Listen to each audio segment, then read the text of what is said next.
Hello, I'm Alexandra Munroe, Senior Curator and Director of Curatorial Affairs of Guggenheim Abu Dhabi. It is my great pleasure to welcome you to this panel, Reckoning with Globalism. I want to thank my friends and colleagues for joining us, Sunjung Kim from Seoul, Ade Dharmawad and Farid Rakun from Indonesia, Hoor Qasimi calling in from London today, and Gabi Nakobo from Johannesburg. We're really grateful for your participating in today's conversation. So we kind of work together to hammer out what the themes and topics and questions and challenges and dreams we wanted to talk about today. But we're sort of settling on looking back a bit and looking forward. So in recent decades, all of us on this panel have been involved with advancing critical discourses and being part of adventurous art institutions, which have advanced what you might call transnational approaches to the histories of modern and contemporary art in a concerted effort to decenter or decolonize modernism and our perceptions of the world. When it opens, the Guggenheim Abu Dhabi will demonstrate such a curatorial approach through a collection and program that are shaped by polyphonic, transcultural, and global perspectives. This project's been in the works, as many of you know, for the last decade. But other questions have come to bear on many of the institutions and platforms and curatorial collectives, as we'll hear today, who have been engaged with what we may now call global art history, or the very troublesome term global contemporary art. Is it sufficient to simply widen the art historical canon through the politics of inclusion? Could such a process reassert yet another hegemonic structure like globalism itself, which this last year of the pandemic has showed us how troubling and systemically wrong and unequal the structures of globalism and neoliberalism and capitalism and power can be? During the pandemic, we've all been inspired and compelled and forced in some cases to recalibrate our thinking and to imagine expanded, even alternative missions for our globalized institutions, because globalized they are, we can't go back on that. And that applies to museums, biennials, experimental spaces. Two critical shifts seem to be emerging. One, the need for active empathy and outreach around the local communities, our publics, a redefinition of what our public is actually constituted of. Maybe not only in person, but maybe the digital shift as well. But local empathy seem to be the ideas that are have to shape our practice going forward. And two, the need for flatter, more collective methods of working together, something that Ruangrupa knows very much about, both within the institution and with our constituencies, of course, including artists. So our conversation today will explore the kinds of strategies and intellectual alliances, methodologies that we might consider essential for inventing culture for the near and coming future. We're going to invite our panelists in this order: Sunjung Kim, Ade and Farid, Hoor Qasimi, and then Gabi. And I will introduce each one of you in turn before a brief presentation of what you're working on, what you're thinking about, what the questions are that you're concerned with. And then at the end, we'll turn it over to a discussion among ourselves. So Sunjung, you're up. Sunjung is a dear, dear friend of mine, a curator and founder of, and now artistic director of the Real DMZ Project, and the president of the Gwangju Bienniale Foundation, which presents East Asia's oldest global art biennial dating back to the mid-1990s. One of the most influential curators of contemporary global art working in Asia, Sunjung curated the 9th and 12th Gwangju Biennial and was also the commissioner of the Korean Pavilion for the 51st Venice Biennial. She was also the artistic director of Media City Seoul. I'm happy to say I think I saw every single one of those shows. Previously, she was the chief curator and director of Art Sonje Center in Seoul, one of the most important radical outposts showing contemporary international art, where she curated numerous exhibitions, including solo shows of Martin Creed, Haekyo Yang, and Francis Elias. She will be speaking today about the 2021 edition of the Gwangju Biennial, which of course was postponed from last fall, which is exploring many of the themes that the summit has touched on so far: interest in other knowledge systems, the resurgence of what we might call customary arts, traditional arts, and new explorations of the magic and mystical. Sunjung, we're going to let you have the screen. Okay, thank you, Alexandra. Thank you for the introduction. I want to share the my PDF file. Okay, so I will start. Since the beginning of 2020, the COVID-19 pandemic has introduced us to new normal. We all feel that it's time to put our heads together to contemplate how the new norms are affecting international events such as Biennales, and what direction of vision post-pandemic Biennale would be good to take. For my part, in today's conference, I will focus on the Gwangju Biennale and how we prepare during the pandemic. As you may know, the 13th Gwangju Biennale, which was initially scheduled to open last September, was postponed 2 times. Our preparation were carried out in accordance with the first postponed schedule of February 25th. And now the installation is almost ready. We are waiting for the forthcoming opening on April 1st. The 13th Gwangju Biennale consists of 4 parts: the main exhibition and GB Commission, a special exhibition commemorate the May 18 Gwangju democratization movement, and the Pavilion Project. The main exhibition has been conducted by the artist director, Daphne Ayas, and Natasha Gimbard, while the other 3 programs are undertaken by the Gwangju Biennale Foundation. The Gwangju Biennale Foundation's in-house project gave us more room to focus on the local vision of the Biennale Foundation.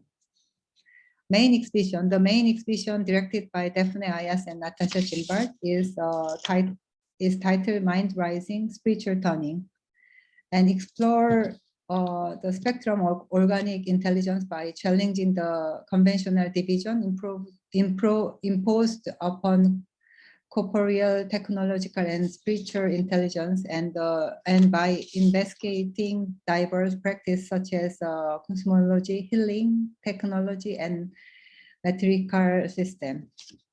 After their appointment in May 2019,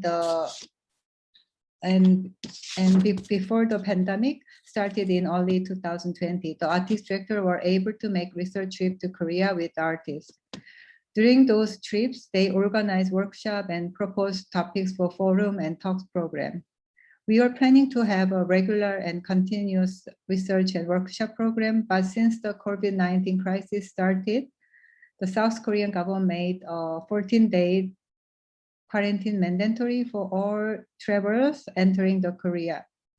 The curator team travel and on-site research was restricted. So we moved our preparation and conversation to online. The forum series, which was initially planned to take place in different locations in Korea, was moved to online as well as because it was difficult for artists to come to Korea to produce new work on site. The coordinators who are in Korea became very supportive for all the research and new productions. So I think it's good to visit our website, 13th Gwangju Biennale. You can see online work and also the forum and all our process are on the website. Biennale's preparation is usually better against the pressure to create a large-scale exhibition within a period of less than 2 years. We had to postpone 13 Gwangju Biennale opening 7 months because of the COVID-19 pandemic, but it also gave us time to strengthen our internal organization and our local focus. The Gwangju Biennale was founded in 1995 as a memorial to Gwangju's May 18 democratization movement of 1980. While the Gwangju Biennale has sought different possibilities in considering exhibition theme and design, the city's history of civil resistance has always inspired the participant artists and curators. And so always this spirit became our main core theme for the Biennale to revitalize and expand the unique character of Gwangju Biennale. Already in 2018, the Gwangju Biennale Foundation launched 2 new in-house projects named the Pavilion Project and GB Commission. Given that the general nature of the Biennale are often temporary fixture with a calendar of global art event, our intention for the in-house project were sustainability. The GB Commission invited selected artists to produce site-specific works in Gwangju, inspired by the city's history or particular site. In 2018, these artists are in the showing the work, and then using history of May 18. By using Gwangju's historic site as the exhibition space, the GB Commission offers the Biennale visitor and participations from around the world opportunity to visit Gwangju's historical site. This year, artists based in Korea such as Libur, Minuk Lim will unveil site-specific installation at the former Armed Forces Gwangju Hospital. Along with work from the GB Commission, furthermore, the exhibition commemorates the 41st year of the May 18. Between the seen and the spoken, will focus on the work by Gwangju-based artists.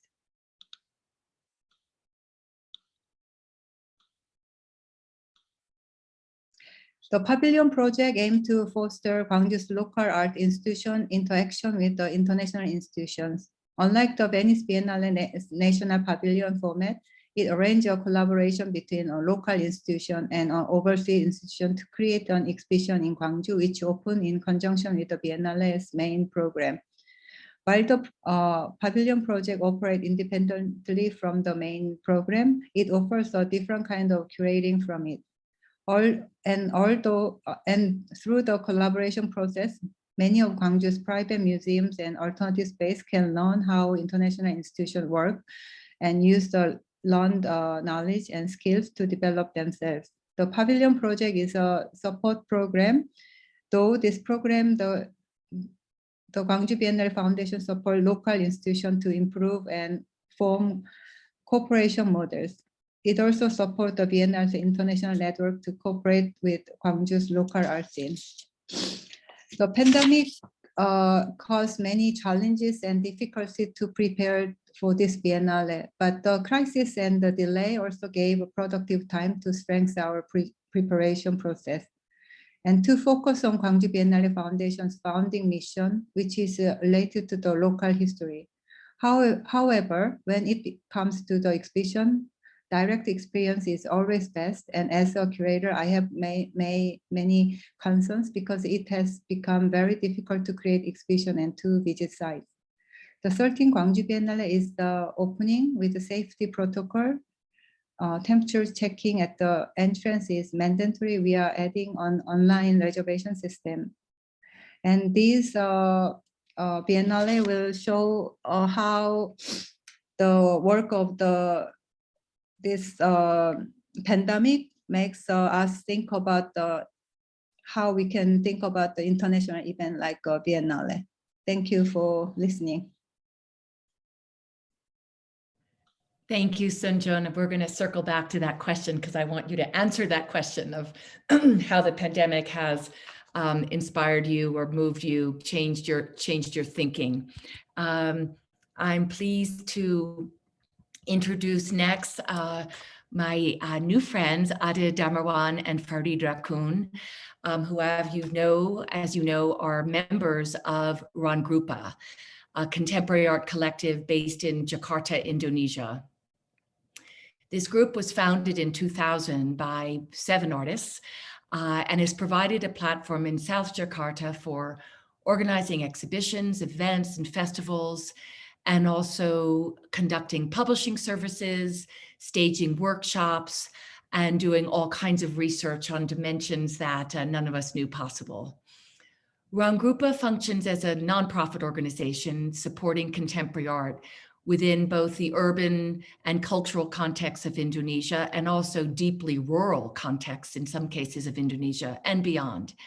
And they're working with artists and practitioners from other disciplines such as social sciences, politics, and technology. And this is something that Sunjung just spoke about too, and something that I definitely want to circle back to is this kind of collapse of sort of the Enlightenment era a binary between art and science. It seems like there's fantastic porosity happening and productive porosity that we want to talk about later.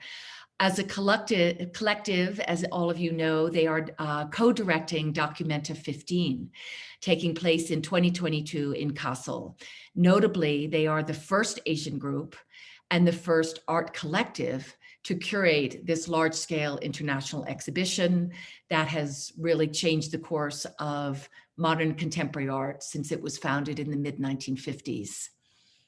While the collective has no fixed number of members, 10 of the group's core members will engage in the directorship role, including Ade and Farid.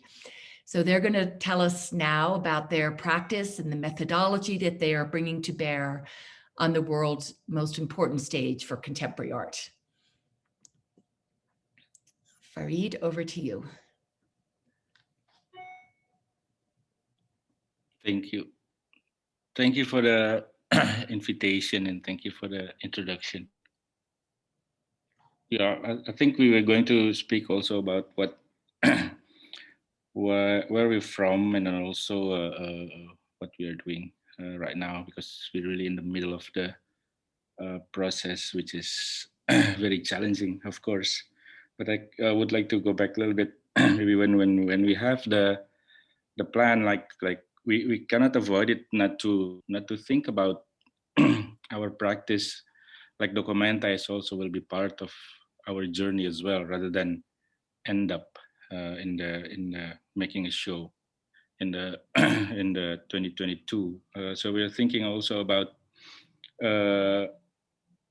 not only the exhibition per se, but also how a certain practice or model can go beyond 2022. So that's why we come up with Lumbung ideas or concept, which is surely not a theme for us, which is it's not a centered theme that everything will react to it, either program or educational and so on. For us, it's more like a way of working with values and also with methods, which is basically Lumbung is a rice barn or granary, which is for us the idea of the concept is it's really we're practicing it since beginning, and then it's become really formalized it in the last 5 years. Also with the collective or collectives, we work with other collectives as well. 2 other collectives, which is Serum and Grafis Urahara in Jakarta, and we form that shared resources mechanism amongst us, not only tangible but also and also intangible resources, which is space, time, energy, ideas, and so on. And for dOCUMENTA, we're really trying to expand our conversation with other model of sustainability. from collectives and also artists, models, attempts, speculation, and so on, not only about artistic practice, which is engaged locally, but also how it works in a certain ecosystem and how it works also as economic model as well. Because I think that will be also a great challenge, that we need to find a very specific local model to sustain a certain practice. So we now we are in the process of developing a Lumbung network, which is going to go through two streams. One is actually Lumbung, we call it Lumbung Interlocal, which is a connection or networking between or amongst several other, we hopefully, now it's already 14, 15, I think, other collectives and models from different parts of the world, which is shared the same values, but also working on the more poetic and artistic and also locally anchored Lumbung artists, which is going to be in Kassel and translated also in in each locals.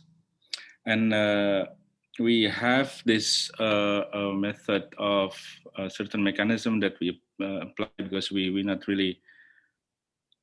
not only researching a certain or like particular artworks, but we are really seeking like how they work and also how they work in a certain ecosystem. So this is really also influencing our research method. And we do also open for collaboration amongst the artists and also the Lumbung members. So we have a mechanism of majlis, it's assembly. So it's like we do assembly by Zoom, or unfortunately right now, but it's really also really ongoing. So like the trust will be built, and also hopefully a lot of collaboration will be part of the model as well towards the dOCUMENTA and beyond. I will stop there and I'll pass the mic to Rakund with the football scheme. Thank you. Thank you. And I think we're out of time already, but like I just want to say that. Okay. I just want to say maybe it's we don't think Lumbung as a magic pill, so that's why we open it up to other initiatives that we want to learn from, actually. So I think like what we're envisioning for dOCUMENTA 15 for the 100 days is kind of like a very important stop in a long journey, and that stop we can make like a public celebration of different type of and processes of harvest. And I'll stop there. Thank you very, very much for having us. Thank you very much for joining. Wonderful. So we want to return to those ideas of, the exhibition space or event as an ecosystem and as a journey, and this amazing model that you are basing on the Lumbung into a methodology itself. It's like a completely different alternative structure for thinking and practice. Okay, so I'm very honored to introduce my very old friend, Hoor Qasimi, who of course needs no introduction in this region of the world, nor in the global community of contemporary art. And it is really a special honor to have you with us. Thank you so much. As many of you know, Hoor is president and director of the Sharjah Art Foundation, which is located in Sharjah's historic art and heritage areas. Its activities and events take place throughout the year and include exhibitions featuring the work of Arab as well as international artists. We have performances, music, film screening, and artist talk, as well as what has really been transformational for the region and an inspiration for many institutions working around the world, extensive art education programs for children, adults, and families. Really an extraordinary model. The foundation hosts the annual March meeting, whose ideas over the last decade or more have really put forth some of the most radical initiatives and thought models in curatorial practice and in some theoretical notions of how to approach art of our time. And of course, every 2 years, the foundation presents the Sharjah Biennial. Hoor's passion, rigorous intellect, and dedication to the region has helped to transform the Gulf into one of the most urgent and future-facing places for the presentation and thinking about contemporary art in the world. Hoor is also president of the International Biennial Association, which Sunjung is also serves on the board of that, chair of the board of the Sharjah Architecture Triennale, chair of the advisory board of the College of Fine Arts and Design at the University of Sharjah, and president of the Africa Institute in Sharjah, whose work is among the most important theoretically in the areas of decolonizing the modern at work anywhere today among academic institutions and other kinds of institutions. Today, she will speak to us about the enduring importance and relevance of the biennial model as an agent for cultivating local publics and the social mission of arts education. Hoor, I'm going to let you share your screen. Thank you. Thank you, Alexandra. I've prepared a presentation that's a little bit pre-COVID, so it's very crowded in images with a lot of people, just to put it out there. But I was hoping that if we see images of us coming together, we'll understand the importance of biennials. So for people who don't know, I put a presentation of the location. These are older images of where Sharjah Art Foundation is situated in the heritage area of Sharjah. Of course, the importance of a biennial is that it takes works out of the museum, out of an enclosed space, mainly to attract people within the city, and it really takes over a city. And we were discussing before about biennials during COVID or post-COVID, and how a lot of international curators or visitors would always think, or the criticism would always be, how can you have a biennial when people can't travel?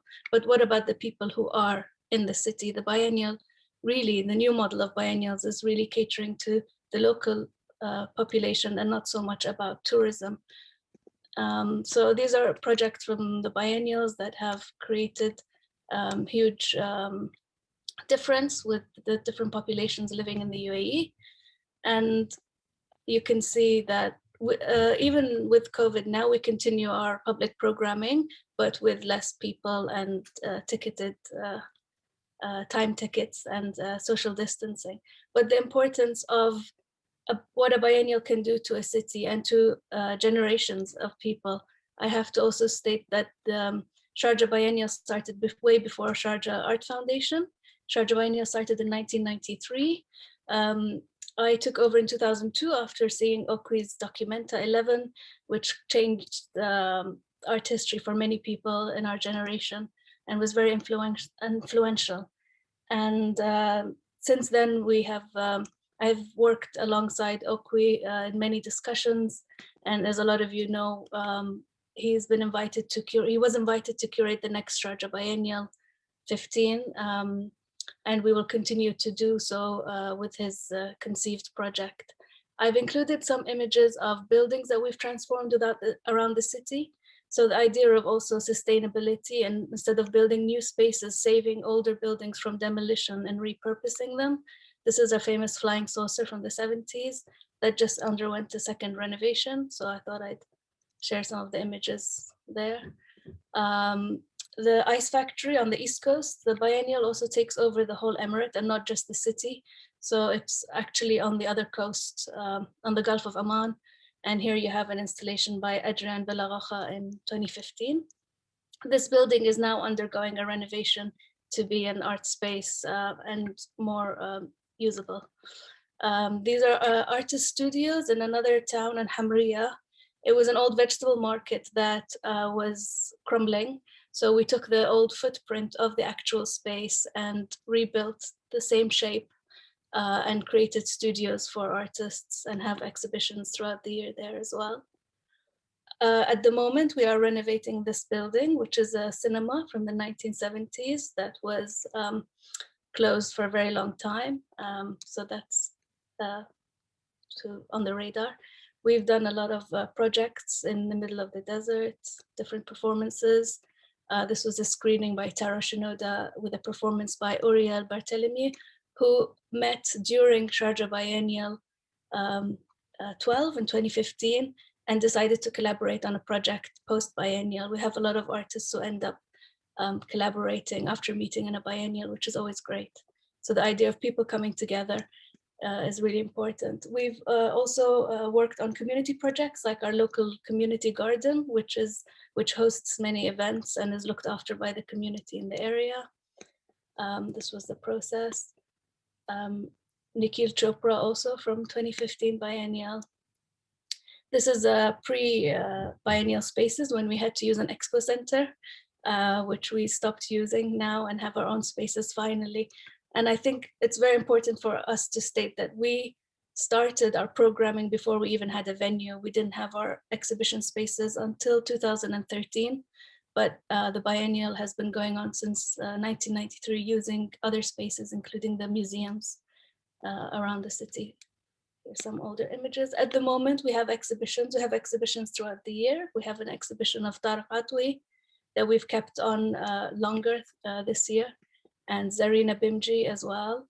And opening this week, we have Ryan Tabit, curated by my colleague Ryan Oniwe, and works from Sharjah Art Foundation collection, curated by my colleague Omar Khalif, Director of Collections at the foundation. The Africa Institute that you mentioned, Alexandra, was really a conversation that I was having early on with a colleague, Salah Hassan, where I wanted to do programming around more exhibitions and talks around Sudan, because my father's generation, and when I was growing up, there was a lot of communication between the art scenes of both countries, but I found it less so in my generation. So we started, we had some exhibitions, Ibrahim Salahi, that later on went to Tate Modern, Kamal Ashaq, Amr Noor, and the conference looking at Sudanese modernism as well. The Africa Institute actually was a project initiated in the mid-1970s with a conference on African-Arab relations and a hall called Africa Hall. Within research, looking up the history of Africa Hall, we decided to, looking at the conference notes, there was a reference to setting up an Institute of African Studies. So we decided to set up this Institute of African Diaspora Studies, and with a board and advisors, who Okwi was one of them. And it was Okwi's suggestion to name it the Africa Institute. We host the March meeting, as you mentioned, which starts on Friday, so save the date, and you can check our website. So here are some images from past March meetings. It takes, usually this is the important factor of the March meeting, is coming together and meeting. So it's very unfortunate that we've had to do it digitally this year, but I hope that we'll be able to come together very soon for the next one. I hope I kept my time. Thank you so much, Hoor. We're going to return to many of those ideas, but it is such an extraordinary model of revitalization, repurposing, and again, complete invention and innovation. So congratulations. We'll circle back to those ideas. I also keep hearing sustainability coming up. And I think it's one of the biggest concerns facing our planet and facing many of the institutions and cultural practitioners is, of course, ecology. And we see so many artists engaged in this work and these ideas. So I'd love to circle back to each of you to see if it's coming up in the March meeting or Sunjung in the biennial or the dOCUMENTA. So finally, it's my great honor to introduce Gabi Nakobo, who is an artist, curator, and educator living in Johannesburg, South Africa. And since the early 2000s, Gabi has been engaged in collaborative artistic, curatorial, and educational projects in South Africa, and very much working internationally as well. I have to say she was a member in 2015 of one of the early curatorial seminars organized by the Guggenheim Abu Dhabi project team to help advise us on how the museum can approach this enormous project of African art and art movements and art history in the context of the global art history. In 2020, Gabi was appointed curatorial director of the Joavit Art Center at the University of Pretoria, which she is heading up now, where she's recently organized several truly fantastic shows, the kind of shows that make you want to jump on an airplane. She curated the 10th Berlin Biennial, titled We Don't Need Another Hero, which in my recent history of exhibition going was one of the most transformative and important. Gabi, I haven't had the chance to tell you this, but it really changed my mind about a lot of things and left me thinking about how to do things differently and how to look differently. She was also one of the co-curators of the 32nd Sao Paulo Biennale in 2016. She's a founding member of the Johannesburg-based collaborative platform NGO, Nothing Gets Organized, and also the Center for Historical Reenactments. We're going to be hearing Gabi's, what she's working on now, and also her responses to the questions that we've posed from the perspective of her work in South Africa. Gabi, over to you. Thank you very much for the generous introduction.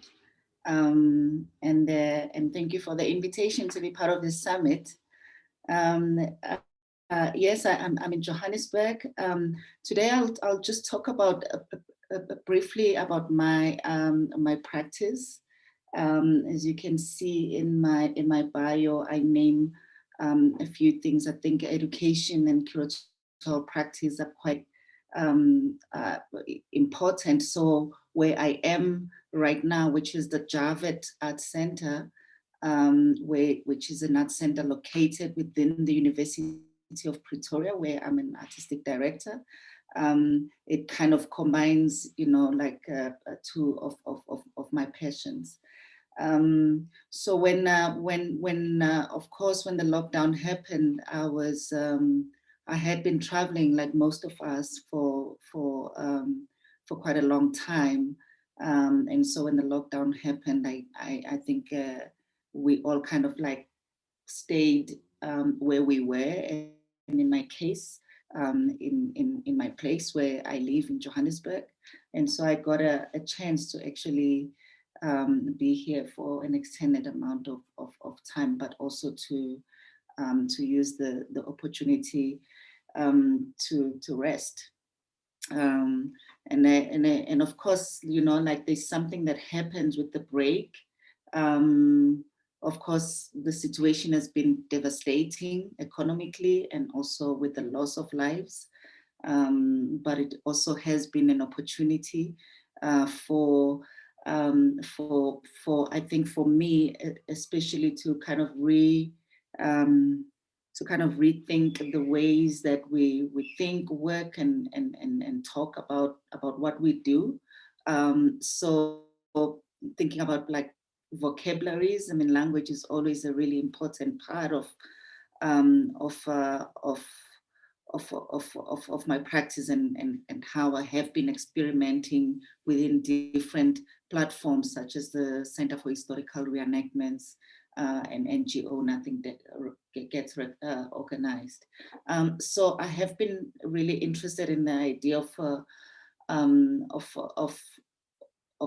asking questions about, you know, vernaculars, because of course I know everybody on the panel today because of different movements that we have been doing over the past years, and for me it has been really important to have like collaborative platforms in the place where I live as well, so that to not lose touch and to always be reflecting on the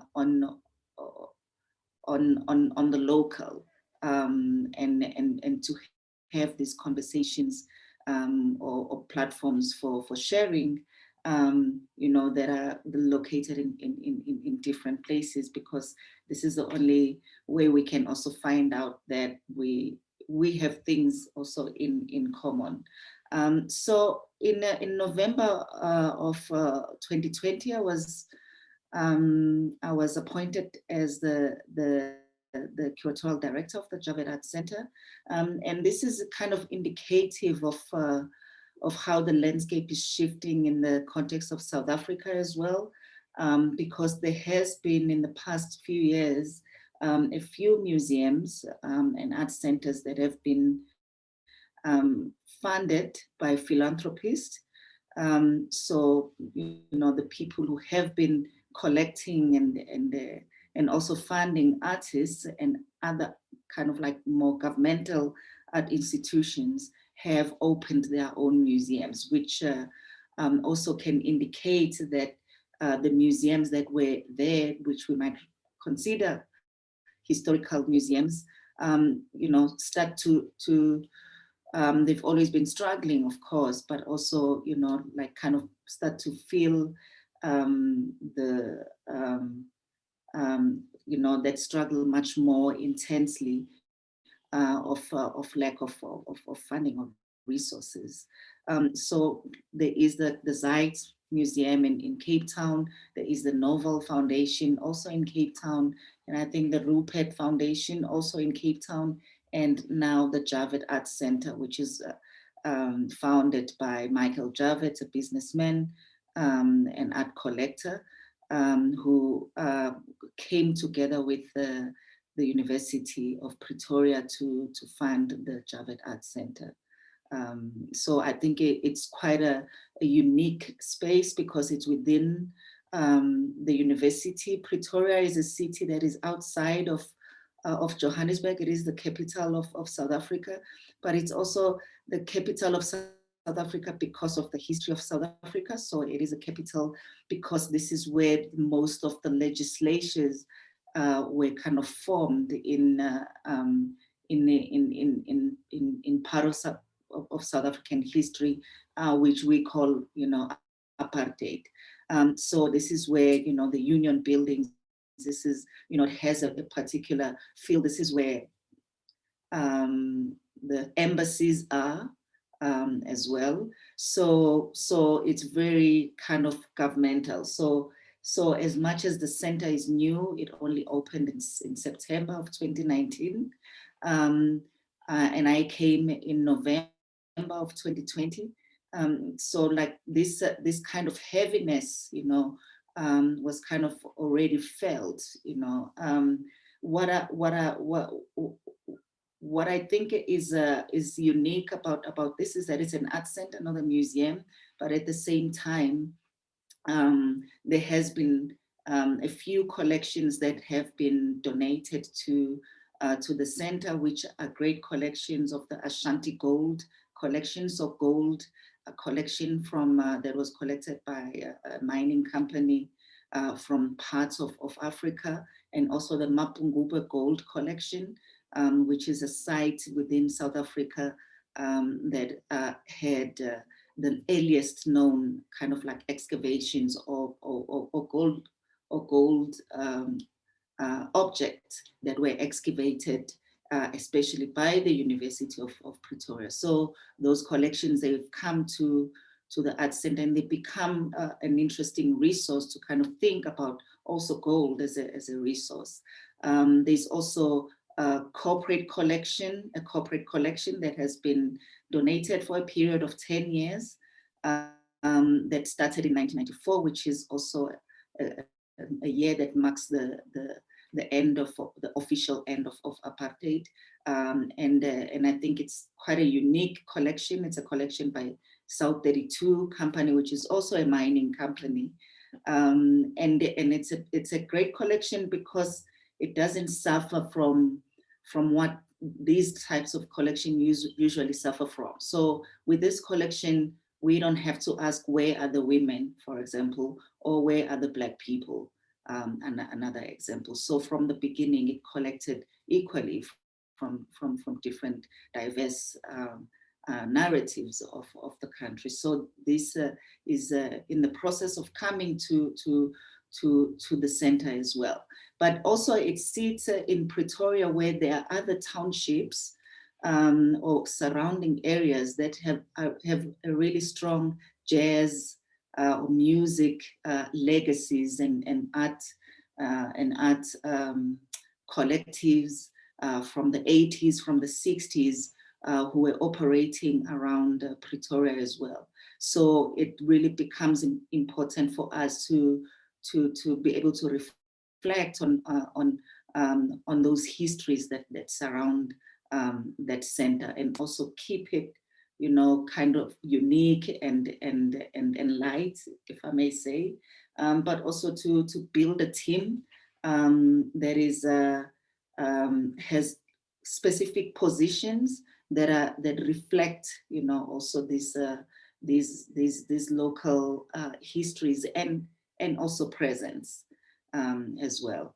And of course, Johannesburg is not far from Pretoria. It's only 40 minutes drive or trip.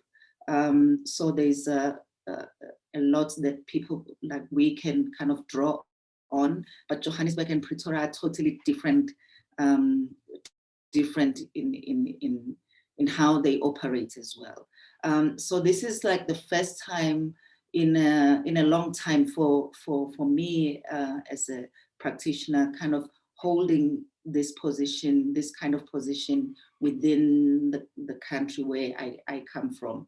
And before that, I was teaching at the Vet School of Arts for 7 years. So in a way, the Sharjah Art Foundation or Art Center brings you know, the experiences from working internationally with Biennales, from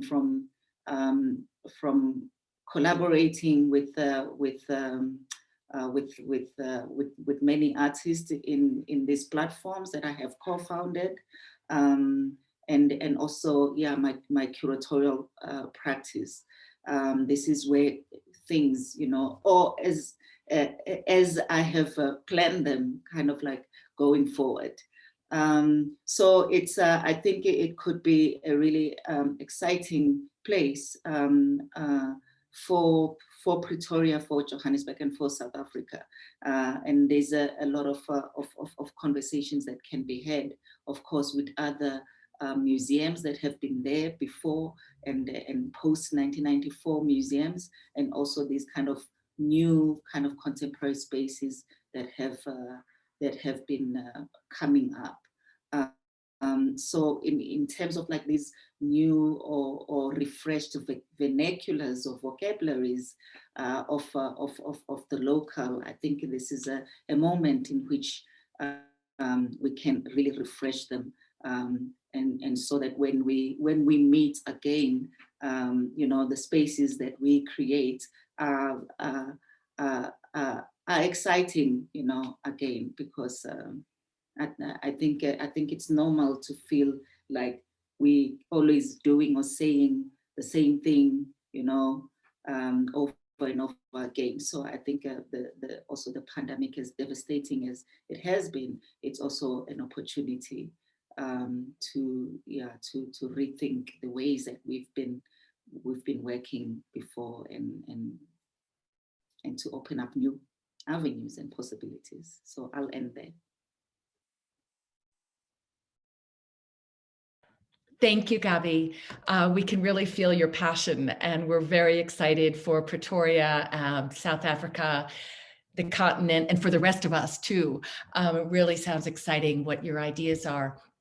I really, we have about a half hour left, and I'm beginning to hear some very not similar, but certain strands of ideas that are coming through. And I really want to shift this. Each of you have sort of presented your current practice with references to the histories that you're acknowledging in Sharjah or in Pretoria, and certainly with the democratization movement in Gwangju.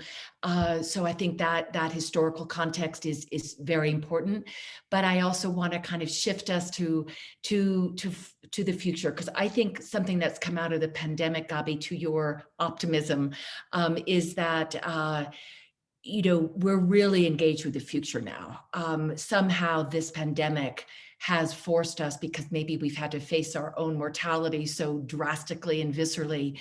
It's done two things, right? It's, as you said, it sort of reminded us of the common humanity. It's sort of beyond borderless. It's beyond diplomacy. It's beyond war. It's something that we're all sharing. It's a condition, a global condition that is at once global and also wholly intimate.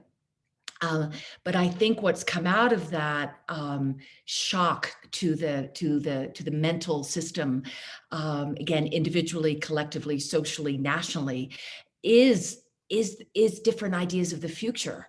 And of course, that's coincided with this amazing digital shift that we all have to kind of fold into our museum and biennial practice, as we're doing right now. And also what we were hearing about from many of you is and in Sunjung's upcoming biennial, is this breakdown of between art and technology, art and science, and the folding in of radically different kinds of scientific and theoretical thought. So let me circle back to you, Sunjung, with that idea. I'm really deeply interested in this biennial. I'm researching many of the same ideas, as you know. And if you could circle back to Gabi's notion of the vernacular, and also what Ade and Farid were talking about, using the lumbug, using the rice granary, which is a completely vernacular architectural, agricultural village forming structure, using that vernacular structure as a method of curating. And of course, Sharjah is so deeply embedded in its vernacular, its history, and its architecture, and its public gathering spaces that have defined the kind of biennial that Sharjah is. Could you help us think through how the vernacular is inflecting your biennial now?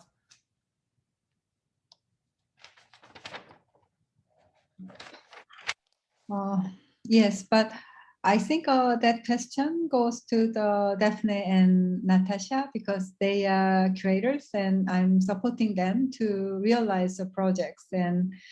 But I think they really work hard to see the city of the Gwangju, because I didn't mention there are 6 different venues with 69 artists, and there are many important historical sites which is like only one left. I mean, all the film theater became multiplex, but only one left in Gwangju as a 700-seat one screen theater, and they are using that theater as a performance space, and also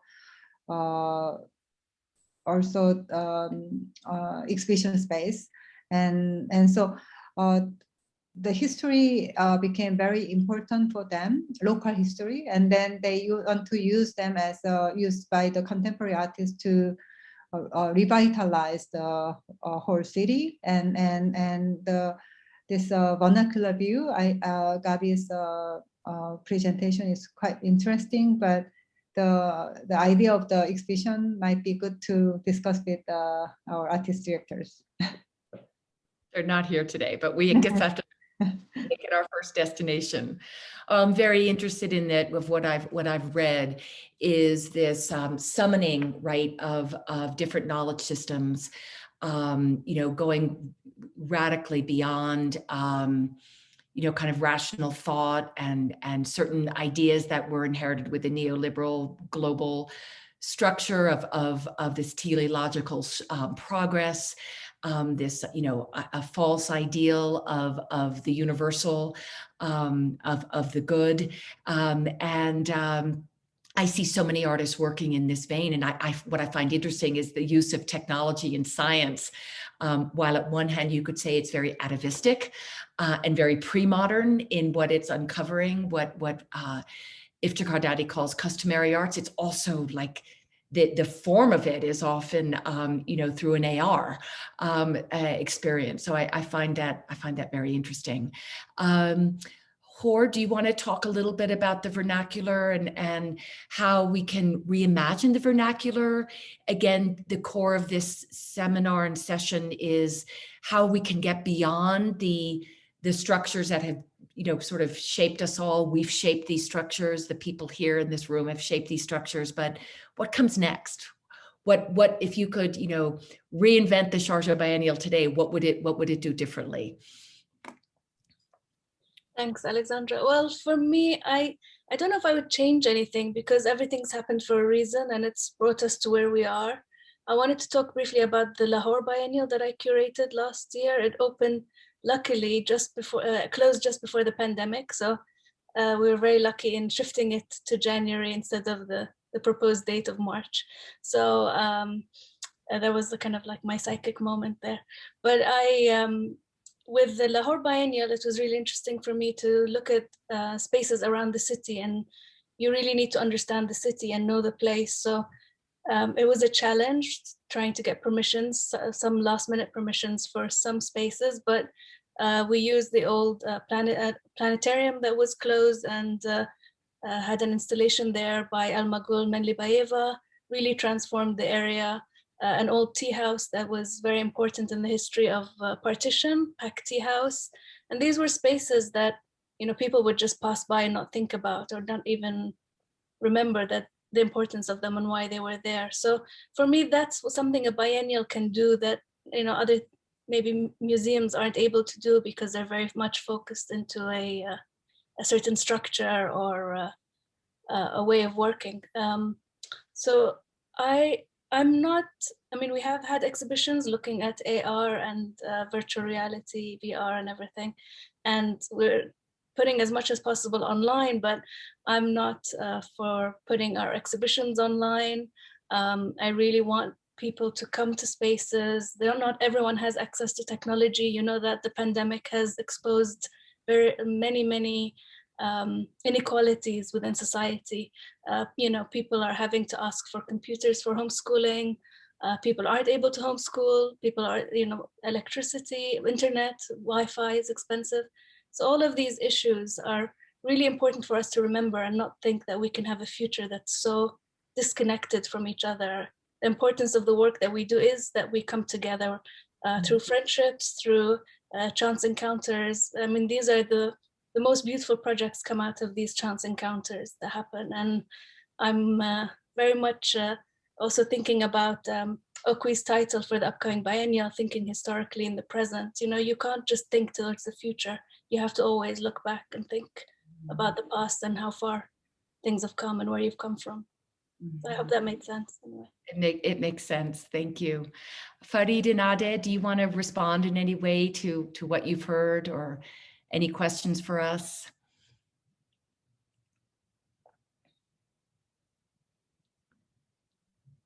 The notion of the vernacular and taking these structures that are, again, in your case, so grounded in your local culture and history, and then translating it into 7 dimensions for a certain kind of practice. Obviously what's at the core of this rice granary, the lambang, is land. So maybe could you talk a little bit to us about your ideas about land? This is another one of the big questions that's come out of the pandemic is the urgency of ecology. I've mentioned it earlier, and I kind of hear it in what a lot of you guys are saying. Artists are certainly responding, scientists are responding. And again, the pandemic on such a visceral individual level also brought us each much closer to planetary extinction and our role in it. Is your dOCUMENTA or is your thinking or any of the initiatives addressing that in particular? Or is your model of the Lombok, was it consciously chosen because it's land-based in some way, communal land-based? I can start and Ade might add afterwards. But like one thing is maybe instead of land, we like to use because we're thinking in a lot of agricultural terms right now. So roots, for example, I think it's one of the values we really value, let's say, how root and locally rooted, for example, and then also like a different meanings of different meanings of that term. But like one thing that I want to add about local or locality, etc., it's like our kind of like an act of balancing right now, how local and hyper locality, which in our understanding can answer COVID-19 challenges much more in an agile way, let's say. So how become local actually like keep a lot of initiatives afloat, but like how to balance it with not being fascist, it's on the term, or it can be fall into that trap so easily. I think it's kind of like a question of that balancing that we need to reflect and remind each other on a daily basis right now. Mm-hmm. Mm-hmm. Yeah, maybe I would Ade? like to add some also on that model that we sort of addressing, or like we practicing. It's actually the what really interests me, and also a lot also with others as well, is actually the concept of time, because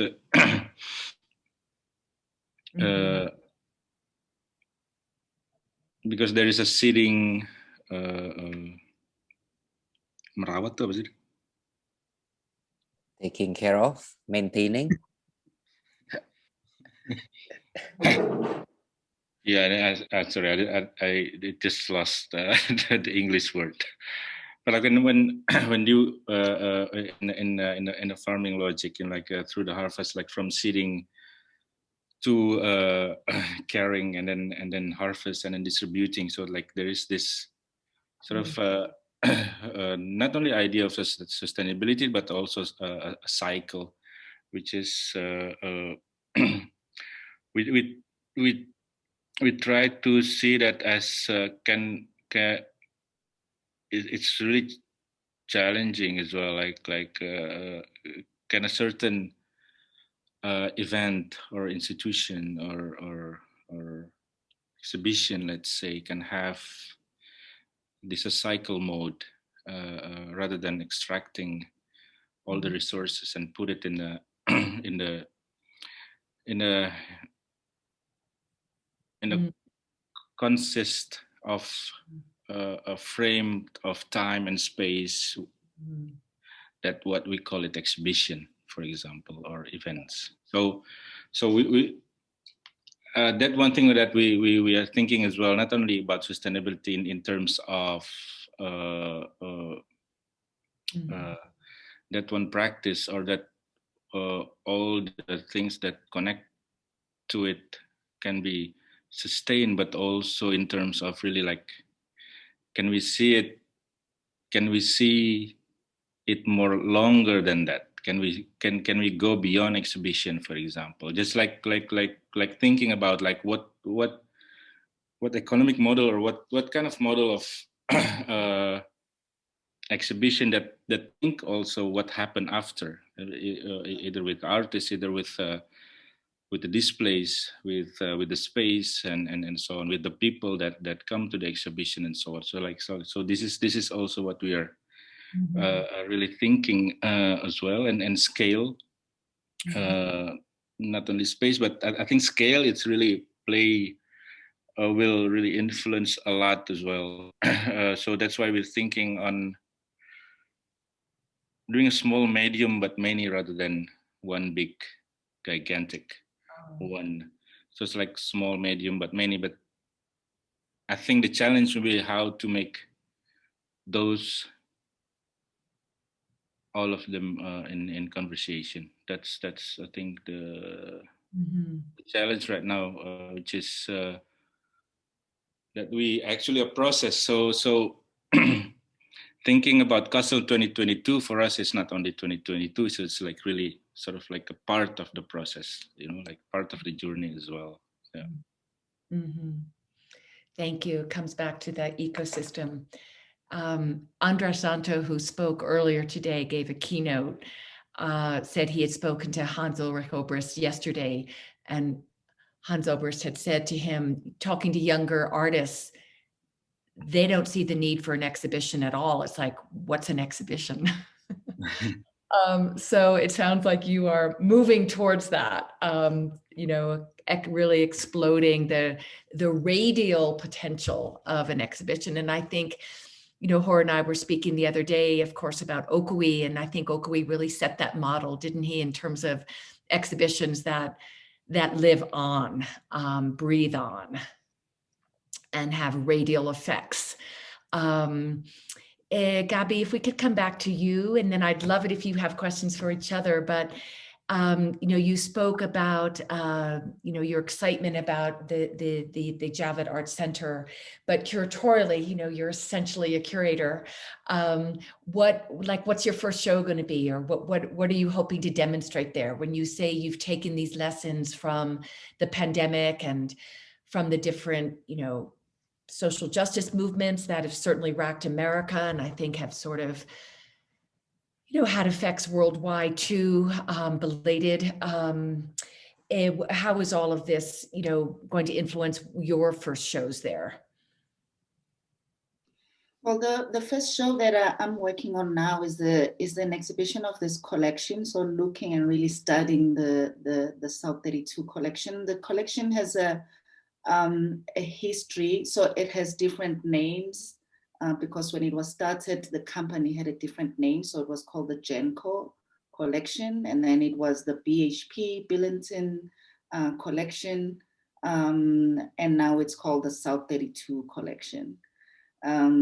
Just for that context. So in kind of looking at this work, I think the last work that entered the collection is from 2006. But they are, although the collection started in 1994, there are works that date way before that were collected.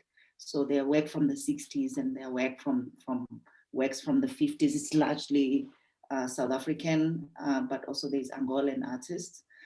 So the first show is looking at this collection. So it's selected work from the collection. And when I was looking at the collection, there's a work by a Johannesburg-based artist called Patrick Kagiso Mautro, who created a work in 1994, which is an abstract work, but he was like combining different elements of wood and metal, and in the work, which is also the title of the work, is Handle with Care. That so the exhibition is entitled after that work, Handle with Care, and divided into kind of like four thematics. One of which is rituals of self-preservation. Another is dreamscapes, and another is the constructions of masculinities and abstraction. And I think constructions of masculinities in the context of South Africa becomes quite urgent as an area of investigation, of course, because there are like a lot of challenges and so-called crises of masculinities that we've been talking about for a long time. And for those who are familiar with the South African kind of political landscape, would know that GBV, gender-based violence, is quite a sketch, in the country. And it's also, or the way that we look at it with my team, is that gender-based violence, which is mostly Of course, gender is open, but gender-based violence is mostly the crimes that are committed against women and children by men. And so when we look at these constructions of masculinities, there's a lot of things that that comes through, but these themes are also directed by the work, is because the work is there, and so the themes become about what is already there, not something that is made up. And works made by men reflecting on their subjectivity as political beings. So you kind of see the crisis of patriarchies in our context, and you see or the clash of patriarchies, like the violence, and all sorts of things, because we believe that GBV, the gender-based violence, is a men's issue. And often when the media speak about this, it's almost like women have to kind of take care of this.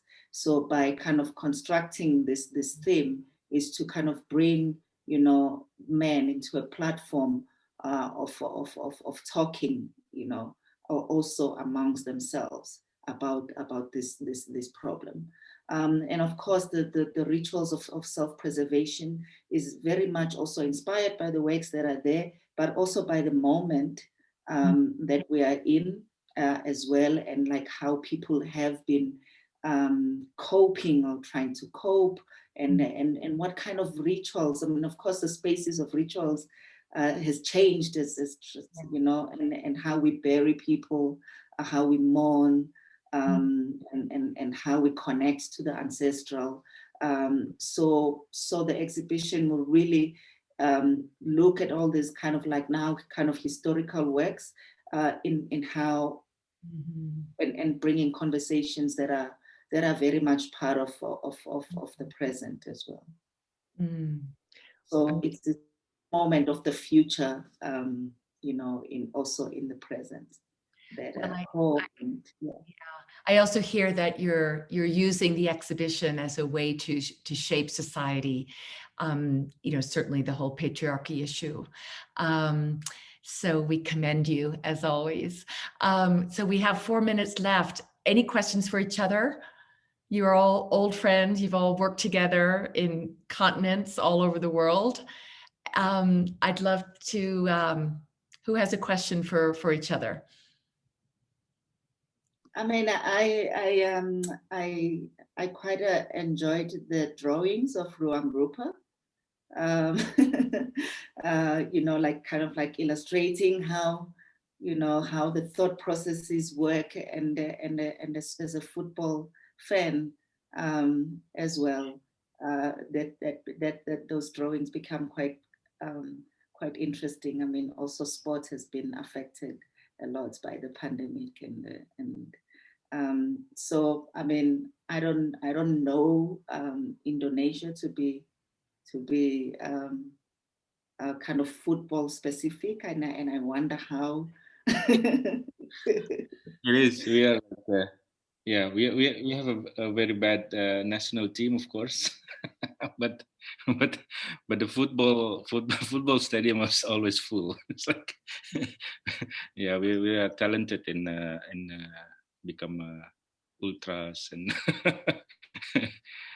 it's the drawings. It really helps because it's like really even for us, and we do a lot of harvest. We do like every meeting we wrote, we record, and also we draw. There's always a visual harvester in every of the meetings and so on. It really helps also to see again, and hopefully it will be also published. Maybe I don't know, maybe after 2020, but really like the whole process and so on, like the scheme. Like there is a lot of scheme and football. It's really because it's a role as well, and really it's a teamwork, and also how it's can rotating the role, for example, durational and also endurance skills, and really reading each other's and so on. So it's like really yeah, and then we have a great team. It's really become slowly sort of like organism in itself.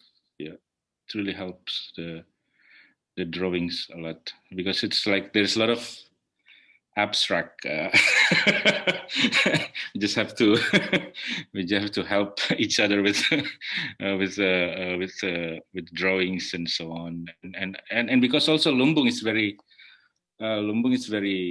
visual, and it's architectural as well. And in Harvest, there's a rituals which is also includes not only visual but also performative and sonic as well.